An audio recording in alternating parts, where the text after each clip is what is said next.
Hi there, and welcome back to the Energy Sector Heroes podcast. My name is Michelle Fraser, and every week I will speak with incredible people who share their lessons, experiences, and stories from their time spent in the energy sector. Hi there, and welcome back again to this week's episode. If you're new to the show, then please take a second to subscribe and even consider sharing the show with just one other person. This week I am joined by Kelly Watt. Kelly is an incredible digital twin strategy consultant. Kelly, would you like to introduce yourself, please? Yeah, no problem, Michelle. Thanks for having me. So my name is Kelly Watt. I've been in the 3D space for quite a long time, worked with some of the largest companies in the space, Trimble Navigation, Faro Technologies, and been in the strategy consulting side of the business for the last 5-6 years now. Run my own company called Digital Twin Consulting, where we handle a lot of large critical infrastructure projects, oil and gas, power, energy, large airports like DFW, things of that nature. Okay. I was really excited actually to be interviewing you because I've never actually heard of digital twin strategy. What is that, and how does it benefit the energy sector? Yeah, so the digital twin term itself is relatively new, but what we're really talking about is product lifecycle management. So really taking design to a point where we can replicate a physical product or an asset or something that's much larger, like a plant, and not only design it in a 3D format, but able to connect other types of data. So data can be in the design aspect, it can be scheduling, it can be finance, it can be materials and costing and logistics and things straight through. And then once we get to the point of commissioning, it's operational data. It could be IoT, OT data. So looking at telemetry, SCADA information, and attaching that to a physical spatial place. So we can solve problems a lot kind of quicker when we can get access to data quickly.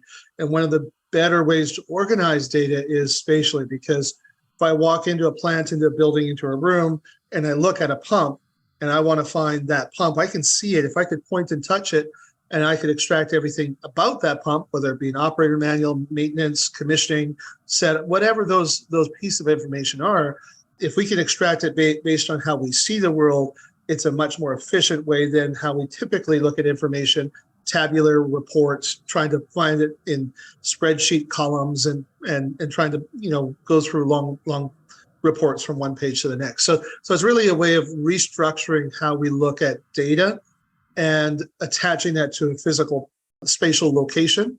And then also we need to look at this thing, which we call a digital twin. It's a way of managing data. We have to keep it current, right? So it has to be synchronous with the real world. So that's one of the biggest challenges, is how we feed data in and out, and how we are creating a better environment to solve traditional business problems differently. Okay, that sounds amazing. So how did you actually get involved with that? How did you get started in that? Yeah, it's been a bit of a journey, that's for sure. I mean, even as early as 5 years ago when I started my consulting practice, there really wasn't a lot of content online.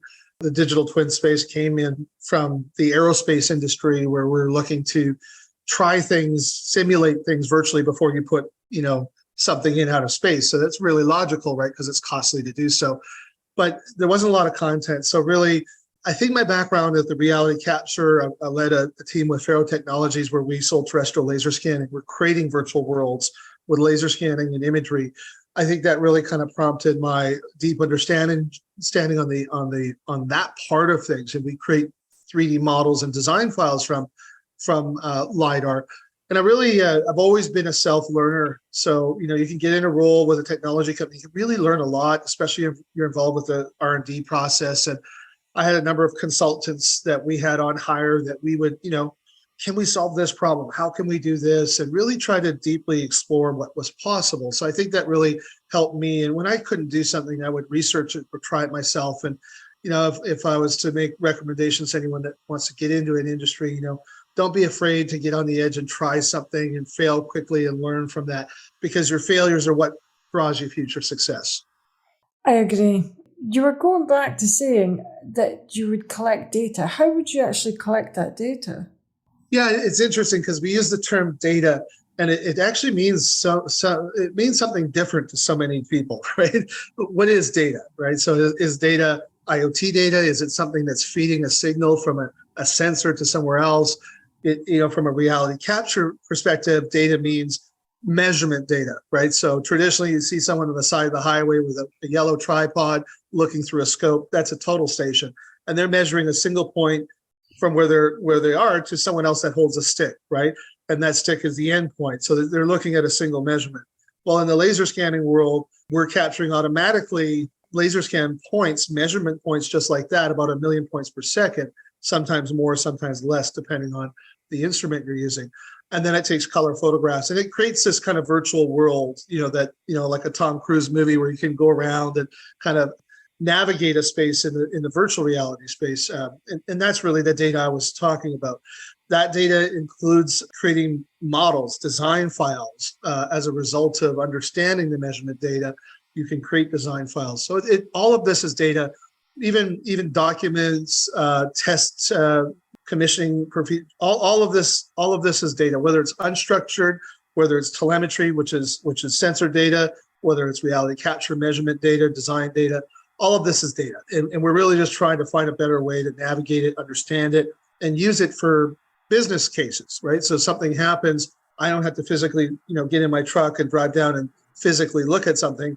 I have a virtual replica of that, and I can trust that data. I can use it to solve those business problems. Okay, that sounds amazing. Actually, it sounds interesting as well. So, how did you actually get started in the energy sector then? Yeah, so in the energy sector, we have sold equipment from the time when I was at Faro into the space. So that's kind of my starting point. I moved into representing some software applications in my consulting effort, and I think our bigger kind of play in the oil and gas was in the storage kind of space. So I work with a company, QI2 Elements, that does a lot of tank inspections and remediations and repair work. And really, when we ever have downtime, whether it be a tank, a plant, whatever, it's one of the most expensive things a plant have to deal with, right? Because they're not operational. Any type of process manufacturing downtime means you're not making money, you're spending money. So you want to be able to perform what is necessary quickly, and the planning that goes into those exercises is very high so that we don't make those mistakes, we don't have delays.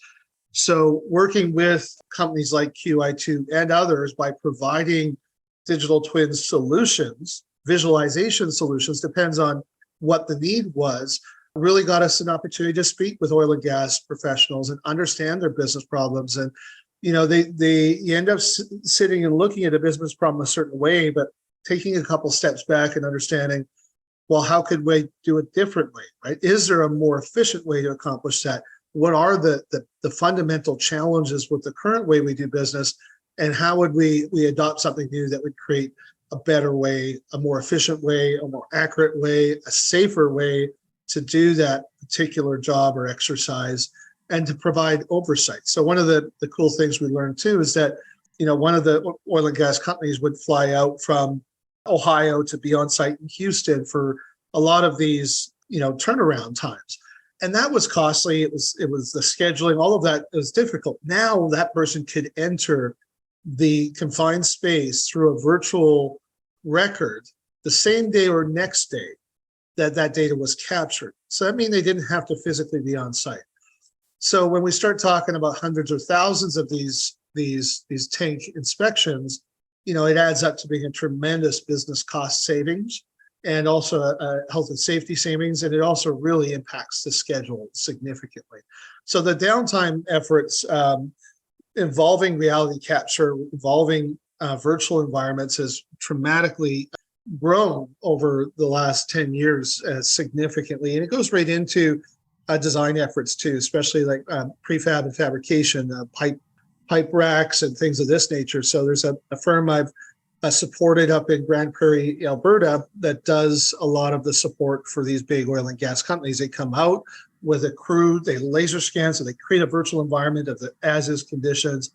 They bring that back, and they then are able to manufacture down to We're talking millimeter accuracy. Think about, Lego blocks, and they're going to be able to construct, weld, create parts, and do that, thousands of miles away, and have this already prepared and shipped in on trucks that they can put it together like Lego. And that replaces the being on site and customly creating these parts, pipes, connectors in person. So that's a tremendous change. It removes the downtime. It removes the costs of waste and all sorts of things. So, that aspect of improvement has really, really, grown the industry significantly. Okay, that is really interesting. Going on from what you were saying, so did you have any mentors during your career? I would say I've always gravitated people that are a lot smarter than me. And whenever there is a topic I don't clearly understand, I do a lot of research. I try to find people that are smarter than me, that know more than me, and really interview and ask questions and try to learn. But also to respect their time and to make sure I come to the conversation prepared enough with good questions, and to try to offer something back if possible. So I think I've gained significant value from networking on LinkedIn to the point now where I've grown a really good network where I feel that if I have almost any business problem today, there is someone on the other end of that network that I could communicate with that could give me some good sound advice. And oftentimes it's something I might know, and I just want to confirm. I want to have validation. I want 3 people to come back and tell me that they agree or how they look at that business problem. So I do a lot of that confirming. So my mentorship is really a whole bunch of people, and it's creating a network where I'm always learning. I spend probably an hour plus a day on LinkedIn because I've fostered such a cool community of really unique individuals that are sharing information frequently. So I'm reading, I'm learning, I'm on top of technology. And that's really important, because if you just work in a silo and you're not connected to what's going on, both from a technology, a use case, and an industry perspective, you can really lose sight quickly and get far behind. I do agree. I think it's really important to keep up to date with the latest technologies and developments out there. Yeah. Yeah. So what is the most challenging thing about your current role? There is a lot of challenges. So when you go into an organization or a business unit, often the case is not necessarily the enterprise itself. There's always some misunderstandings on what a digital twin is. So the first part of the process is really to try to get the decision makers, the leadership, and that's who we're working with oftentimes, is the leadership that want to create fundamental business change. We need to first start talking the same language. So let's define things, what they mean, make sure that everyone is on the same page. And that's hard because they all have different missions, they have different goals, they have different ideas, and that's great to contribute to what we want to solve. But we still need to make sure that we're kind of going in a direction that both is realistic and practical, but also kind of, is not going to require 3 completely different paths.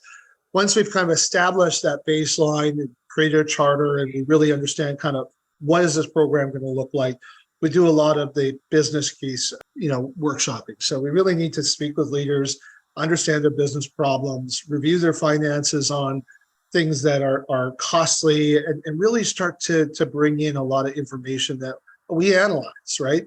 And we analyze that information and come up with findings. So things that we want to analyze are the business problems and the feasibility of solving those business problems with a digital twin or 3D technologies. Some things just don't require it. So we want to focus on the things that will have an impact. We also look at things like preparedness and readiness. So what is the baseline information that we have to help solve these problems? A lot of times there's issues with naming conventions, data classifications, all sorts of things that can be problematic. Think of just really messy data, right? Data that is not something we can query and find. So when those fundamental things are not in place, we're not going to be able to execute things that are future looking until we fix some of those fundamental things. So based on that judgment of where we're at, we may choose different use cases or business problems to solve because they're going to be easier to achieve in the short term and don't require a lot of cleanup on the backside. We also look at the systems and the softwares that the owners are using today to see, how feasible is it that we can connect these systems to talk to each other, either it be one way, two ways, or data upload. So really a lot of what digital twins are about is reducing the data silos, the separation of data between business stakeholders or different people within a division, and somehow create a kind of a single pane of glass that they can look through to make these decisions more effectively. So we look at those platforms also from a data security perspective, the cybersecurity and threat perspective. Really, that has to be a fundamental pillar of anything that we get involved with, because if we make recommendations to do things differently with these business systems, we need to make sure that we're doing it safe and secure, that the right people have access to the right information when they need it, but don't have broad access when they don't need it. It creates vulnerabilities within the organization. So these are a lot of the thoughts. And out of those come the need for doing further gap analysis, further improvements. But some things we were really looking for is the low-hanging fruit that, hey, here's a business problem. We can solve this in 6 to 12 months by doing these things. And we do a lot of agile project development using that kind of iterative process, right? So let's find a business problem. We think if we connect these solutions and we do this, this is going to make it easier for us to make business decisions. So now we architect the technical roadmap on how to solve that. That includes the budget, vendors, technology, everything involved in that so that we can reach that. But that's not the end of it, right? Because there are other things to consider: the cultural change of people within the organization, their affinity to technology. Are they going to use it or not, right? How do we look at fundamental business process change, culture change? That is one of the hardest things to grip our fingers around. So, and what is the fundamental ROI? What are we expecting to have for savings? And that's going to drive the funding. So if we don't know where we are from where we want to get to and all the steps to get there, we're not going to get leadership to release the money to do these projects. So I think from a leadership communication perspective, you got to have many different conversations, right? You talk to someone on an engineering level, they want to know how it works, what are the steps, all of that, because they're problem solvers from how to break and fix things.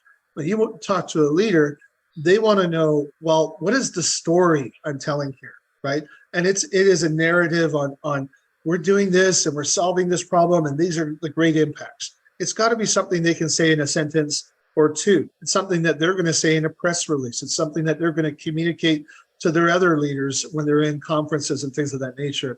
So that one is really a tricky one to refine and to tweak and to make sure that the clarity on the business problem we're solving and the end results of where we're going to get to make sense, right?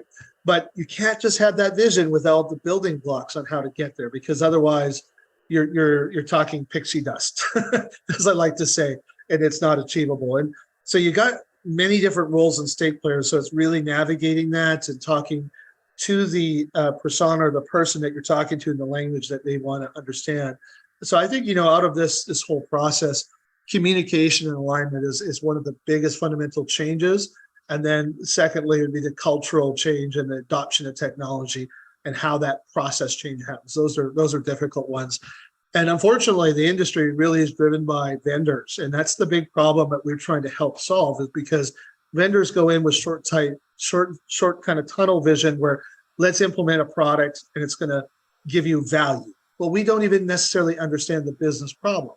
So, that is the wrong approach, to go technology first and not go through this fundamental consulting process so that we have a true field to finish understanding of how we're going to do business change, right? So those are some of the things that we tackle in the everyday work that we do. Okay. So do you think that the latest developments in technology, like your AI and I think it's the chat GTP, isn't it? Yeah. Do you think that that's going to change what you're doing for the future? Oh, 100%. What we're doing is a digital transformation effort, right? We are taking industry knowledge and unstructured data and data silos and getting the data prepared in a format and in a place like a digital twin, so that we can run machine learning, AI, and other types of automation over our data. And that is what we're doing. So whether it be sensor data and looking at historians and doing data trending and data analysis and predictive analysis so that we can monitor and predict failures before failures happen. That's a huge topic, right?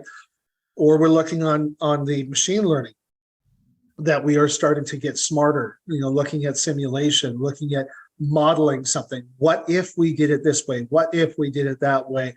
What could happen? What would happen? And there's ways to run synthetic data models to go through kind of millions of different scenarios to pick the best scenario. And that's happening a lot too, even on the early design stages. Is this design going to work, right? Can we run data through this model? Can we simulate what happens when we have different stresses? Are we going to have failure? And when we can predict the failure in the virtual world, it prevents us from making fundamental mistakes in the real world, right? And that is the primary concept of digital twinning. And some of this technology, AI and simulation, it's not new. I mean, a lot of this has been done for many years, from the 60s and 50s. Some of this is where it was born, but it was very mathematical and spreadsheets. And now we're getting into using computer processing to really churn out this data really quickly. And that's really, I think, the change today is the amount of data processing that we can do in the cloud and the automation that we're taking, something that was very, very heavy to do in the past and doing it very quickly. Okay. No, that's interesting. Thank you. So is there anything that you still want to achieve in your career? Oh, sure. I'm a bit of a geek. So I'm driven and passionate about business problems that I solve. I went from working with major manufacturers and producing technology, being involved in the R&D process, being involved with big organizations where I ran, teams of over 200 people just in my business unit, to now kind of having a small boutique firm where we have a handful of consultants and those that are doing reality capture. I'd like to grow that and to share and to get a deeper grip into some of these businesses and impact some positive change. But I mean, I'm not out there to be a millionaire. Family and balance in life is important too. So I'm glad I'm not on a plane every week like I used to be in the past. So, I'm enjoying being at the beginning and the cutting stage of technology. That to me is helpful. I've always been a big thinker, and just be able to kind of influence and impact change because you're in that conversation or be along with it. And again, it's not always my ideas. It's most of the time it's not. It's ideas that I heard and resurfaced and researched and kind of putting those together into kind of a vision of where things can go. But again, not being afraid to fail and go out there and try new things is really, really important. And don't be a follower, right? I mean, it's good to follow people that are brilliant and smart and, look at their ideas and try things, but don't be afraid to challenge the norms, right? At one point, this earth was flat. If no one challenged that, I think we'd be in a different place today. So I think that's the fun part. I'm enjoying the journey and, I think growing the firm and doing more business and solving more problems, that's quite satisfying. I agree. What is the hardest problem that you've had to solve? Well, I don't know. All of these things are hard. I think sometimes we get some tunnel vision into a project, and again, it's the communication and understanding the stakeholders can really be challenging sometimes, right? Just what is their real mission? What do they want to do? Like, why do we get some roadblocks or obstacles sometimes? And getting over that can be challenging. So I don't know if I could point to a specific challenge. I mean, we are in the challenge business. We deal with challenges all day long, every day. Problem solving is what we do. But it's, I think a big part of it is just making sure you can listen, making sure you can present questions that are open-ended, to have conversations instead of yes, no answers, and really sit there and listen and try to understand those business problems, try to synthesize what's really going on, know how to ask the right questions to get to the right answers. It's really frustrating when you get deep into a project and you miss something, right? And you miss something fundamental that was critical and would have changed either the whole schedule or the design. So being thorough and being, applying a methodology, how you go through this to make sure you don't make those fundamental misses. I think that's the big thing, and really just kind of staying focused on the process. Okay. Interesting. That leads me on to the next question, actually. Have you ever encountered any career disasters? Any career disasters? Yeah.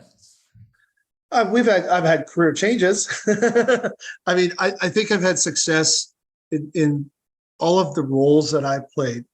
There have been either family changes or job changes, whether they're in my control or not, that have shifted my focus. But I think the thing with that is never to be negative if there's a fundamental shift, or if you make a shift. It's really, I find that the door has always been brighter and there's always something new to walk into. So that immediate shift is what I think people need to kind of be able to absorb, and to pivot to do something like that can be fundamentally hard. And that could be, losing a supplier relationship, losing a role, losing the ability to do the business that you were doing in the way that you're doing, and having to kind of say, okay, well, we need to go a different direction now. What does that look like? How quickly can you pivot, right? And I think having a bit of a bigger kind of plan or understanding will allow you to do that, because you have the options already in your head mapped out. Maybe they weren't the first options, maybe they were preferable options, but you just haven't made that shift yet. But I think that's a big one, is really just being able to shift in your career, shift in your business process. If you're an owner of a business, a shift in your business model or your revenue source, those types of things can be crippling if you don't know where you're going to go next. I do agree with that. What is your zone of genius? What are you most good at?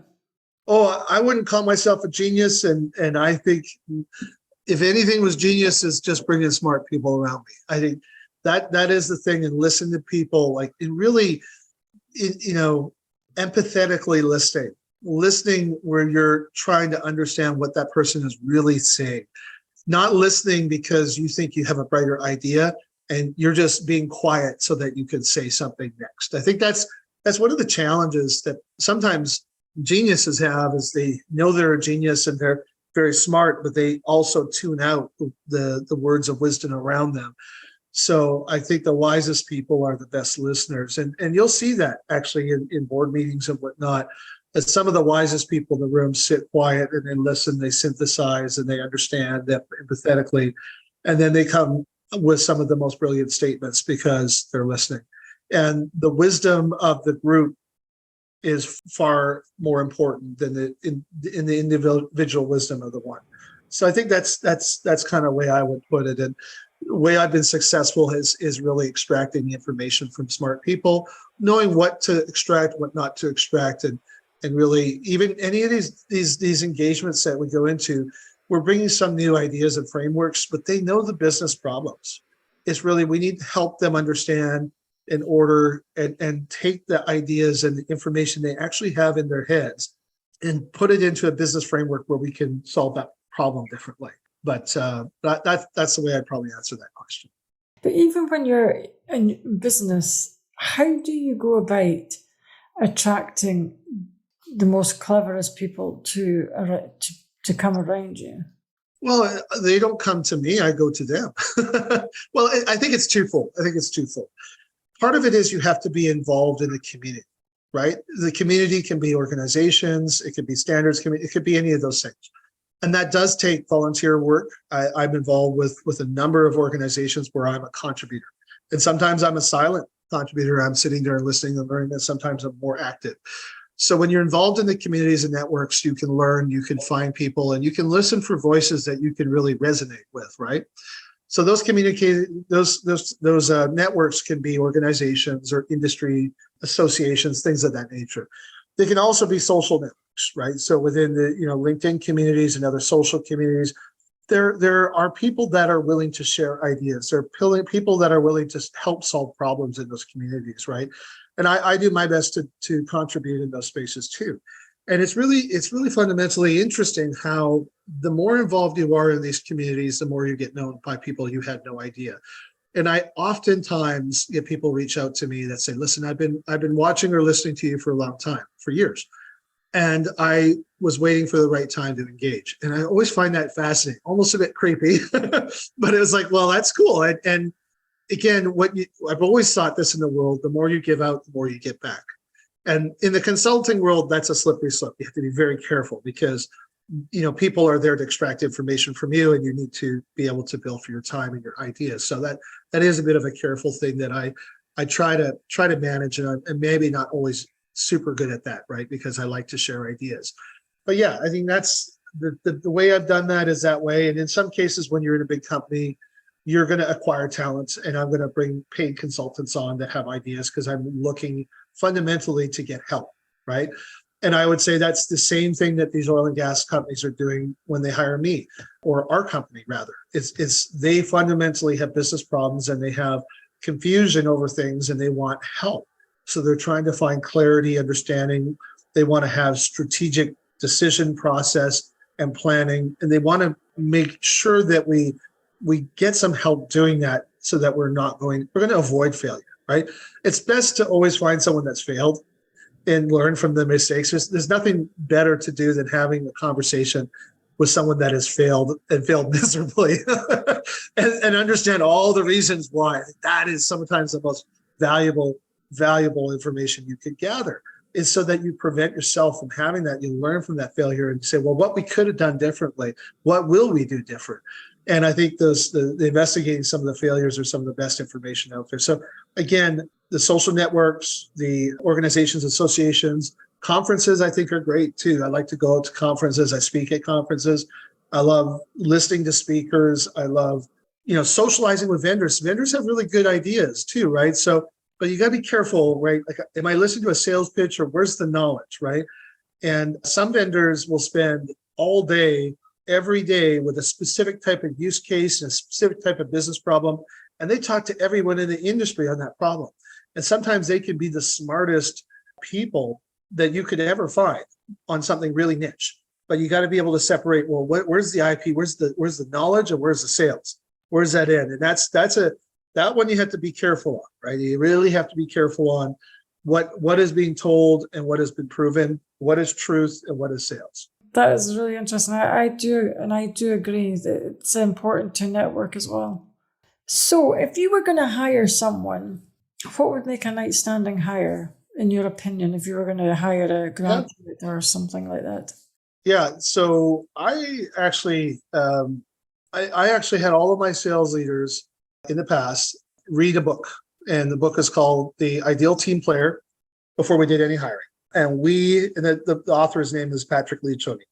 And I'm a fundamental believer in the thoughts that are in this process. And it's super, super easy to kind of understand, right? So the three things that we're looking at are kind of almost cultural. They're almost human defects that we're looking for that make up an individual. There's always skills. You can hire someone for skills, but you can't hire someone that is going to do a job that has skills and doesn't necessarily have passion, right? So one of the things I look for is passion and drive. It doesn't matter, even what role it is. You could be in finance, you could be in admin, you could be anywhere. But if you have a passion and you enjoy what you do and you like what you do and you're passionate about being successful with it, that's really an important part. I think, we want people that are hungry, that want to come to work every day, that not over ambitious, that will become, unethical in how they do business, right? So there's a slippery slope there. And there's this idea of people smarts, of emotional intelligence, right? So those are the kind of three things that I look at from a fundamental personality, character perspective that are really, really important to me as a business owner and as an executive in other businesses. And I felt that book was really helpful. I read it back when it was published, probably, 5-6 years, well, more than that. I don't know when it was published.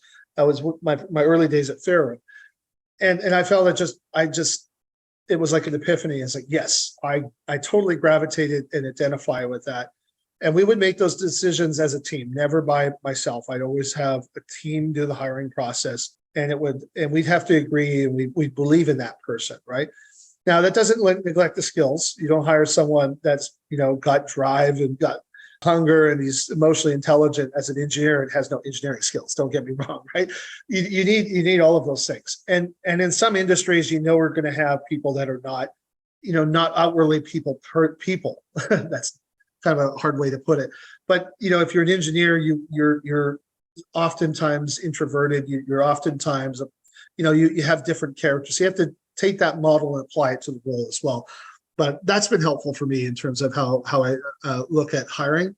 And I do want to look beyond the role too. I mean, it's important to understand, the individual outside of work, right? Because there's more to what they need to be successful at the job. So it's good to have a fundamental understanding of who they are and what they do, what are their activities, things that we can see if they're involved in certain sports and competitive.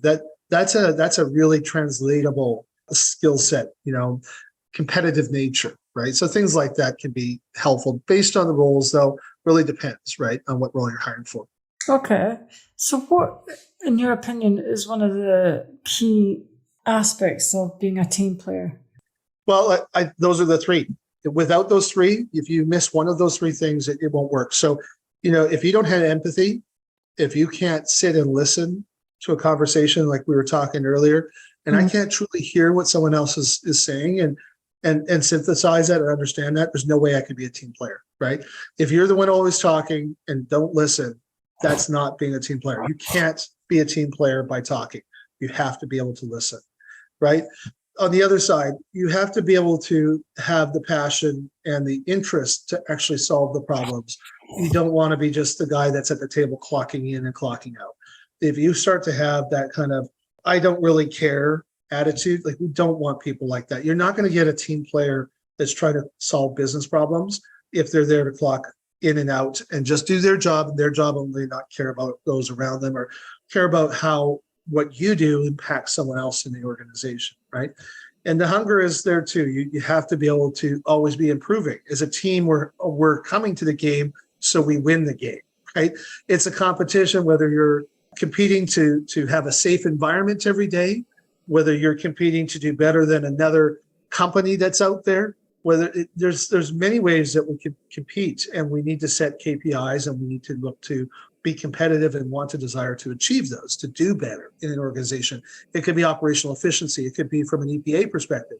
We want to be competitive in terms of the greenhouse gases and the CO2 levels. And if that's got to be important to us, and we have to care about those goals and we have to go after those goals. So I think you can take a lot of that right back to those fundamental values. If you don't have them, if you're self-interested or don't care, or you just won't listen, you can't be a proper team player. You're never going to kind of work in that environment effectively. You might work well on your own, be an individual contributor. Don't get me wrong.